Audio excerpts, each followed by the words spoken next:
읽겠습니다. 누구든지 하늘에 계신 내 아버지의 뜻대로 하는 자가 내 형제요 자매요 어머니이라 할지더라. 아멘.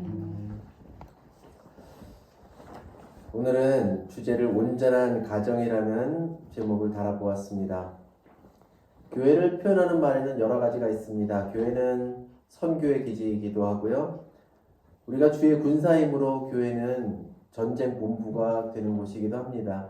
또 교회는 나눔과 봉사의 터전이기도 하고 하나님께 경배와 예배를 하는 곳이며, 그리고 훈련을 통해서 우리 각자를 주님의 일꾼들로 만들어가는 곳이기도 합니다.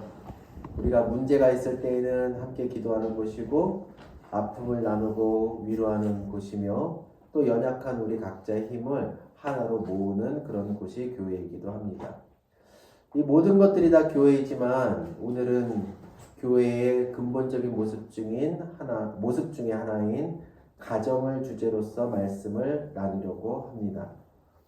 물론 우리가 주일날 와서 말씀을 들을 때 늘 새로운 말씀, 내가 깨닫지 못한 어떤 그런 말씀들, 이런 것들을 알아가는 것도 중요하겠지만 가장 기본적인, 근본적인 내용들을 다시 한번 되새기면서 생각하는 그런 시간을 갖는 것도 의미가 있다고 봅니다. 온전한 가정이라는 것은 무엇일까요? 여러분, 온전한 가정이라는 것이 뭡니까? 부모님은 자애롭고 자녀는 효도하고 서로 사랑하고, 이것이 온전한 가정인가? 성경에는 가정을 이야기하는 많은 모습들이 있습니다. 자녀를 어떤 식으로 교육할 것인가에 대한, 부부간에는 어떻게 행해야 될 것인가에 대해서도 많이 말씀을 하고 있고요. 부모와 자식 간의 관계에서도 어떻게 사랑하고 어떻게 효도하고 이런 말씀들이 다 있어요. 그 가운데서 에베소서와 골로새서 말씀들을 보면은 교회를 하나의 몸으로서 비유합니다. 머리는 그리스도가 되는 하나의 몸이라는 거예요. 그리고 교회는 그리스도께서 머리니까 교회는 당연히 몸이 되겠지요. 그리고 우리 모두는 그 하나의 몸을, 여러 몸들이 아니라 하나의 몸을 구성하는 지체들이라는 것입니다. 그렇기 때문에 우리는 떨어진 존재가 아니라는 거예요. 서로 분리돼서 저쪽은 잘못됐고 나는 맞고 이런 모습이 아니라 한 복음 안에서, 한 하나님 안에서, 한 말씀 안에서 있는 교회들은 하나다라고 성경은 이야기합니다. 그래서 그래서 교회에서는 성도를 가리키는 단어 중에 하나로서 지체라는 표현을 씁니다. 우리 손은 우리 몸의 지체예요. 발은 몸의 지체입니다. 우리 모두가 우리 몸에서 어느 부분이 될지는 모르지만 지체라는 거예요. 그렇기 때문에 이 지체는 유기적이기도 하고 한 몸으로서 표현이 되는 것입니다. 마태복음 23장에 보면은요, 예수님을 시험하려는 사람들이 이런 비유를 듭니다. 거의 실제로 읽기가 힘든 비유인데, 당시에는 형사 취수라는 제도가 있었어요. 이게 무슨 말이냐면은 자녀가 20살이 안 되면은 아무런 재산권을 행사할 수가 없어요. 또 여자들도 마찬가지입니다. 그래서 자녀가 성장하지 않았거나 혹은 자녀를 두지 않은 여자가 갑자기 남편을 잃었을 때 동생이 그 형수를 아내로 취해서 보살피는 제도가 있었습니다. 그렇지 않으면 나가서 구걸하면서 살아야 되거든요. 그런 제도가 있는데 7형제가 있어요. 그런데 첫째 형이 아내를 두고 조금 살다가 그냥 갑자기 세상을 떠나게 되었습니다. 그들의 예수님을 공격하려는 자들의 비유예요. 그러니까 둘째가 형수를 취해서 아내로 잠시 데리고 살았는데 둘째가 또 죽었어요. 셋째가 할 수 없이 그 형수를 또 데리고 사는데 셋째가 또 죽었어요. 넷째가 데리고 사는데 넷째가 죽었습니다. 실제 있었던 일은 아니에요. 자, 이렇게 7째가 이제 드디어 그 형수를 취해서 사는데 7째마다 죽었어요. 자, 이제 나중에 예수님이 자꾸 부활을 이야기하시는데, 그럼 부활을 했을 때 이 여인은 누구 아내가 되어야 됩니까? 이런 이야기를 하는 거예요. 그때 예수님께서 뭐라고 말씀하시냐면, 부활 때는 장가도 아니가고 시집도 아니가고 하늘에 있는 천사들과 같으니라, 이렇게 말씀합니다. 자, 이 말씀을 잘못 오해하면은 그러면 가정이라는 것은 의미가 없는가? 우리 혈육의 가정이라는 것은 아무 소용이 없는가? 나중에 하면 다 깨지는 가정이 되는가? 그렇게 이해할 수도 있지만 그렇지 않습니다. 성경은요, 우리 육신의 가정을 어떻게 우리가 이끌어야 되는가, 섬겨야 되는가, 함께 나가야 되는가에 대한 자세한 많은 말씀들이 있습니다.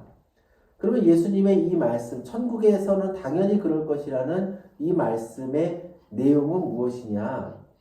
이 말씀은 첫째로는요, 예수님께서 오늘 말씀에 뭐라고 말씀하시냐면, 하늘에 계신 내 아버지의 뜻대로 하는 자가 형제요, 자매요, 어머니다. 이렇게 말씀하는 것에서 그 내용을 찾을 수가 있습니다.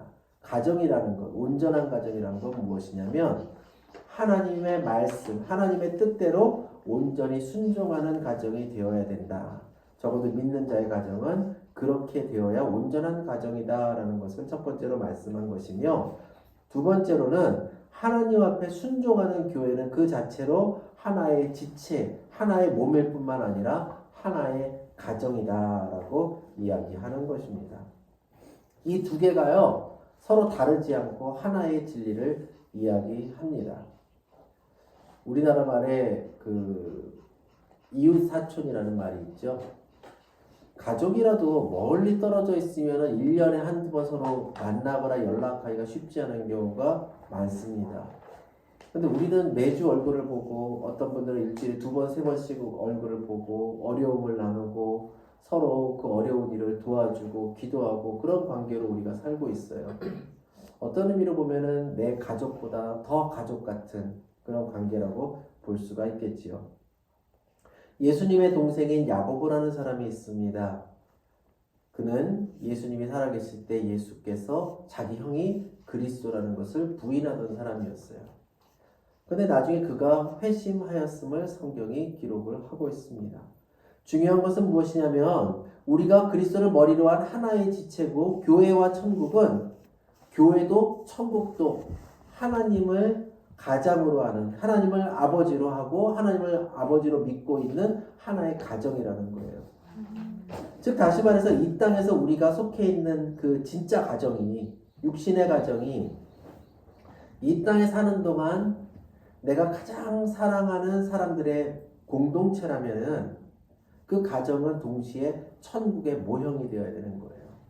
그러니까 법적으로 결혼했으니까 그냥 함께 사는 그런 것이 가정이 아니라, 천국이 아버지의 하나님과 우리가 함께 사랑하며 영원히 사랑하면서 살 수 있는 가장 아름답고 가장 행복한 모습으로 살아갈 수 있는 그런 모형이라면, 그런 가정이라면은 이 땅의 가정은 그 천국의 작은 축소판이 되어야 된다라는 것입니다. 그리고 천국의 그 모형이라면은, 이 가정이 천국의 모형이 된다면, 또 다른 천국의 작은 천국이 된다면은, 오늘 본문의 말씀처럼 우리 가정에서는, 우리 교회에서는 아버지의 뜻대로 하나님의 말씀대로 순종하면서 사는 모습, 그것이 우리의 규칙이 되어야 된다는 거죠. 여러분, 가정마다 가훈이라는 게 있어요. 나 자신에게도 좌우명이라는 것이 있습니다. 사람마다 가장 추구하는 것이 있고 인생의 목표와 비전이 있습니다. 그 모든 것 위에 두어야 되는 가장 높은 법이 무엇이냐? 나라에서는 헌법이지만 가정과 교회에서는, 적어도 우리 그리스도 공동체에서는 그것이 바로 하나님의 말씀이라는 것입니다. 교회는 바로 이렇게 하나님의 뜻대로 순종하는 또 하나의 가정 공동체입니다. 우리는 이곳에서 아까 말씀드린 것처럼 명절에나 만나는 가족이나 친지보다 더 자주 만나고, 더 사랑하고, 더 서로를 위하여 기도하고, 더 많이 의지하며 살아가고 있고 살아가야만 합니다. 이 교회는 그렇기 때문에 교회라는 것도 동시에 하나님 말씀에 온전히 순종하는 곳이 되어야만 돼요. 많은 경우 우리가 하고 있는 큰 착각은, 가정이 천국과 같지 않으면서 그것을 가정이라고 이야기를 하고 있고, 교회가 천국 같지 않으면서 하나님이 맺어주신 공동체라고 생각하게 되는 거예요. 때로는 교회가 타락합니다. 하나님이 원하시는 공동체의 모습을 이루지 않습니다. 이곳에 와서 주의 말씀대로 살아가야 되는데 그냥 내가 누구 간섭받지 않고 편하게 있을 수 있는 곳으로 찾아가기도 합니다. 내가 이후에 어떤 모습으로 신앙생활할지 혹은 어떤 교회에 진짜로 정착할지 이 교회가 나를 특별히 간섭하지 않는 규모의 교회로 가는 것을 더 편하게 여기기도 합니다. 그냥 내가 가서 신앙인으로서 예배드리고 그곳에 그냥 앉아있는 것만으로 내 신앙생활을 다 했다라고 생각하게 만들기도 한다라는 것입니다. 그런데 예수님의 지금 어머니와 동생들이 예수님을 찾아왔어요. 어떤 순간에 예수님이 말씀을 전하고 계신 순간에 여기 보니까 예수께서 무리에게 말씀하실 때에라고 기록하고 있습니다. 그때에 어머니와 동생들이 예수님께 뭔가 말씀할 것이 있었던 것 같습니다. 그래서 밖에서 기다리고 있는 거예요. 무슨 초대형 교회처럼 10,000명, 20,000명 모인 그곳 바깥에서 예수님의 어머니와 동생들이 기다린 것이 아닙니다. 당시에 회당에서 때로는 작은 가정에서 어떤 때는 들판에서 예수님께서 말씀을 하고 계셨던 것입니다. 자, 그런데 여기에서 지금 그렇게 말씀하고 있을 때 가족들이 찾아오니까 한 사람이 예수님께 말씀하는 겁니다. 보세요. 당신 어머니와 동생들이 당신께 말하려고 밖에서 서 있습니다. 그에게 예수님이 이렇게 말씀하시는 거예요. 누가 내 어머니고 내 동생들이냐? 자, 이것을 잘못 들으면 예수님은 페르난가? 어머니도 동생도 모르는, 가족도 모르는 사람인가? 그것이 아니라 예수님의 지금 말씀은 내 어머니, 내 동생들은 여기에 있는 너희들 아니냐? 내 어머니와 내 동생들을 보아라. 내 가족들을 보아라. 교회 안에 하나님 안에 천국 안에 우리가 가족임을 선포하시면서 동시에 이곳에 앉아있는 이곳에 있는 여러분 가운데에서 하늘에 계신 내 아버지의 뜻대로 하는 바로 그 자가 내 형제고 자매고 어머니다. 앉아있는다고 가족이 아니라 아버지의 뜻대로 하는 자, 하나님께 나아가는 자, 예수님을 온전히 믿는 자, 그들 모두는 내 형제고 자매고 어머니다. 나에게는 다르지 않다라고 지금 선언하고 계신 거예요. 예수님이 어머니를 챙기지 않는 분이셨나요? 예수님은 십자가에 돌아가시게 되는 그 순간까지도요. 요한을 불러서 이제 내 어머니다. 내 어머니처럼 섬겨라. 자기 어머니를 부탁하면서 세상을 떠나가신 그 예수님이라는 것입니다. 여러분 지금 여러분에게 간절히 말하는 것은 우리가 하나님 안에 온전한 가정으로서의 교회 공동체를 이것을 왜곡하는 사람들이 있어요. 가족이니까 어떻게 해야 된다. 가족이니까 무엇을 해야 된다. 그것을 가지고 왜곡하여서 표현하는 이단들도 있습니다. 그런데 여러분에게 정말 간절히 말하는 것은 교회라는 것은 하나님 안에서의 온전한 가정의 모습, 하나님의 말씀을 그대로 순종하는 모습, 그 말씀대로 따르는 모습, 함께 한마음이 되어서 나아가는 모습. 또 지체라는 것은 무엇입니까? 여러분 몸의 한 부분이 아프면은 온몸이 제대로 움직일 수 있어요? 없어요? 없어요. 내 몸의 일부가 아픈데 뛰지도 못하겠고요. 내 몸의 일부가 아픈데 자다가 일어날 때도 아이고 아이고 소리를 내야 되고요. 그냥 몸의 기관지가 조금 아프면 잠을 하루 종일 잘 수가 없고요. 눈이 조금 아프면 두통이 와갖고 움직일 수가 없습니다. 지체라는 거는 그런 거예요. 누군가를 함부로 떼어버릴 수 있는 게 아니에요. 보니까 난 새끼손가락이 굉장히 못생겼어. 아무래도 이 새끼손가락을 좀 잘라버려야 될 것 같아. 어디 갖다 붙일 거 없나? 이런 사람 있어요? 없지요. 나는 귀가 왜 이렇게 생겼지? 난 귀는 좀 이렇게 집에서 가위를 좀 오려놓고 다녀야겠어. 그런 사람 없지요. 그 생각만 해도 끔찍하지요. 왜 우리가 교회의 지체를 생각할 때 이렇게 아픈 나의 몸으로 생각할 수 없냐는 거예요. 그것이 바로 교회라는 것입니다. 교회는 천국과 같아야 돼요. 교회는 천국의 가정과 같아야 됩니다. 우리 가족도 마찬가지라는 거예요. 교회가 순종하지 않는다면 조금 전에 말씀인 것을 반대로 생각해서 이것은 더 이상 하나님께 인정받고 사랑받는 천국의 가정이 될 수 없는 천국의 모형인 교회가 될 수 없다라는 뜻과 같습니다. 오늘날 많은 가정과 많은 교회들이 하나님의 뜻에 순종하지 않으면서도 교회 다니는 이들이 모여 있다고 해서 크리스찬 가정이라고 말하고 십자가를 단지 걸어놨고 멋진 인테리어를 하고 교회라고 쓰여진 간판을 걸어놨다는 이유로 그곳을 하나님의 성전이라고까지 표현하는 곳들이 있습니다. 그런데 우리가 이 말씀에 온전히 순종하지 않는다면 언젠가 주님 앞에 섰을 때 주님이 우리를 향해서 나는 내가 누구인지 도무지 알지 못한다라고 말씀하실 수 있음을 깨달아야 됩니다. 우리 교회는 온전한 가정이 되기를 원합니다.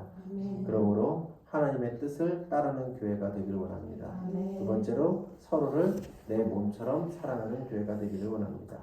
금년 한 해 우리가 온전한 가정, 온전한 교회를 이루어갈 수 있기를 예수님의 이름으로 축원합니다. 기도드리겠습니다. 우리를 사랑하심으로 한 가정을 위해서 희생하는 가장의 모습처럼 자기 생명까지 내어주심으로 우리를 살리신 주님을 바라보고 그 주의 뒤를 따라가기를 원합니다. 우리가 온전한 천국의 가정을 이루게 하시고 하나님의 뜻이 살아있는 귀한 교회, 귀한 가정들을 이루어가게 하여 주시옵소서. 예수님의 이름으로 기도합나이다. 찬양하겠습니다.